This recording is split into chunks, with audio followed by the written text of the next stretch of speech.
Setiap peristiwa dalam hidup adalah menentukan keputusan. Dan setiap keputusan yang diambil akan berdampak baik dan buruk bagi manusia. Dan dampak itu akan dirasakan untuk selamanya. Keputusan yang diambil saat ini bisa menghadirkan kebahagiaan atau kesedihan di masa depan. Bukan hanya untuk satu orang, tapi untuk sebuah keluarga dan masa depan generasi setelah itu. Saat seseorang berhadapan dengan sebuah dilema, hati pun jadi terganggu, lalu dipenuhi dengan kebimbangan. Saat untuk membuat keputusan pun menjadi sebuah pertempuran, dan hati pun jadi medan tempur. Kita banyak mengambil keputusan bukan untuk mencari sebuah solusi, tetapi untuk menenangkan hati seseorang. Tetapi, adakah yang bisa makan sambil berlari? Tidak. Lalu bisakah sebuah hati dalam keadaan yang kacau mengambil keputusan yang benar? Pada kenyataannya, saat seseorang mengambil keputusan dengan pikiran yang tenang, dia pasti akan punya masa depan yang bahagia. Tetapi, saat seseorang mengambil keputusan untuk menenangkan hatinya sendiri, itu akan memberi dia beragam penderitaan dan kesedihan di masa depannya. Pikirkanlah hal itu.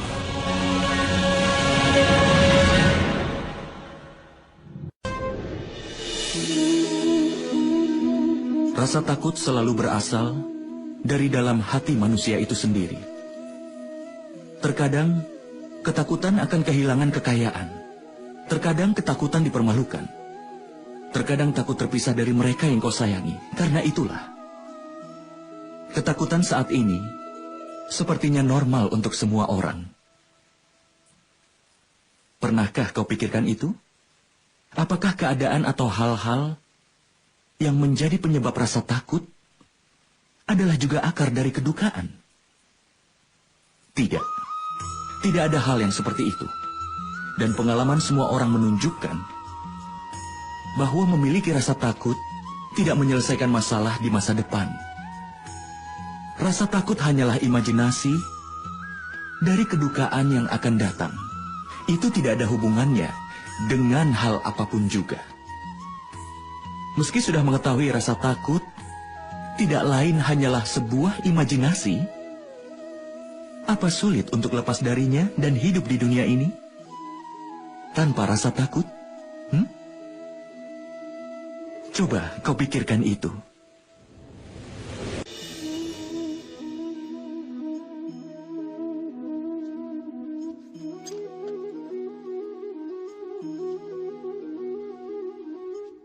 Nama lain dari masa depan itu sendiri adalah perjuangan. Dan bila keinginan dari hati tidak pernah terpenuhi, maka hati pun merencanakan masa depannya. Dia terus membayangkan tercapainya keinginan di masa depan nanti. Tapi dalam hidup, hidup tidak hanya ada di masa depan atau di masa lalu. Hidup juga ada di masa sekarang ini. Dengan kata lain, hidup di masa sekarang ini adalah inti sebenarnya dari kehidupan. Tapi meski sudah mengetahui hal ini, kita tidak bisa mengerti kebenarannya. Entah apakah kita hanya menyerapnya begitu saja di masa lalu, atau terus berencana untuk masa depan dan dalam kehidupan kita. Kehidupan berjalan terus. Kalau kita bisa menerima kehidupan yang utama, maka kita bukan hanya tidak bisa melihat masa depan atau membentuk masa depan itu. Tapi yang bisa kita lakukan adalah menyambut masa depan itu dengan kesabaran dan keberanian. Lalu menyambutnya dengan tangan terbuka. Semoga setiap peristiwa kehidupan dipenuhi dengan vitalitas. Pikirkanlah hal itu.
hasrat, harapan, keinginan, ambisi adalah kekuatan penggerak dari seluruh manusia.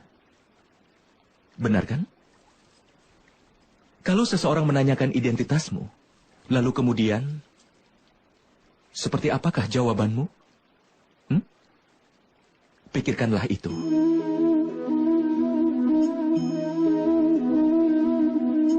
Kau akan segera menyadari bahwa semua keinginanmu akan menentukan hidupmu. Keberhasilan setelah mencapai sesuatu dan kegagalan setelah tidak berhasil mencapai sesuatu menggambarkan identitasmu. Banyak orang menjalani hidupnya dan mereka begitu ingin mencapai banyak hal, tapi hasrat mereka sendiri tidak pernah benar-benar mati. Keinginan membuat mereka menembus berbagai hal untuk mengejar cita-cita mereka. Tapi di dalam kandungan semua keinginan itu, terdapatlah cahaya pengetahuan. Bagaimana bisa? Saat ada keinginan kita yang tidak terpenuhi, dan hancur dari tempat yang sama, cahaya pengetahuan pun masuk ke dalam hati manusia. Tidak. Ini bukanlah kisah tentang pergulatan keinginan. Ini juga bukan kisah dari betapa mengerikannya kelahiran dari setiap ambisi. Ini adalah kisah mengenai pengetahuan yang bangkit dari dalam keinginan.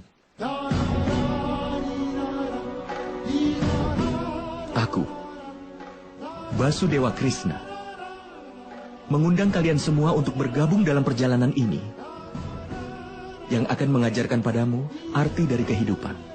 Ini akan mengajarimu tugas sebagai seorang manusia. Ini akan mengajarimu cara untuk bangkit dan bersinar dari kehancuran. Nama perjalanan ini adalah Mahabharata.